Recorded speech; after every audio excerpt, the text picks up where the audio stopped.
স্টুডেন্টকে যেভাবে স্কুলে টর্চারিং করা হয়, এইভাবে তো স্টুডেন্টকে টর্চারিং করা উচিত না, তাই না? উচিত না।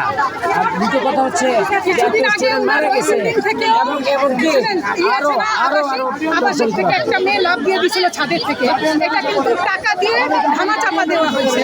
এটাকে কিন্তু আর কোনো কেস বাইরে আসেনি। এখানে আরেকটা মেয়ে মারা গেল, এটা নিয়ে দ্বিতীয় কেস। তো ওনার টাকা আছে, উনি ধামা চাপা দিয়ে দেন। আচ্ছা বলেন আপনি। আচ্ছা, তারপর কথা হচ্ছে যে স্টুডেন্টরা যেভাবে আজকে চেয়েছে তারপরে ই করতেছে যে স্টুডেন্টদেরকে টর্চারিং করা হবে। আপনার শিক্ষা প্রতিষ্ঠান ভালো কথা, বাচ্চাদেরকে শিক্ষা দিবেন, কিন্তু তার জন্য টর্চারিং করতে পারবেন না। আজকে একটা শিয়ানা মেয়ে মারা গেছে, প্রায় 9-10 মেয়ে মারা গেছে দেখি শুনলাম। তো বয়স্ক মেয়ে তাকে নাকি কানে ধরে নাকি স্কুলে ঢুকানো হয়েছে, কানে ধরে হয়েছে। এটা প্লাস্টিকের ব্যাপার না।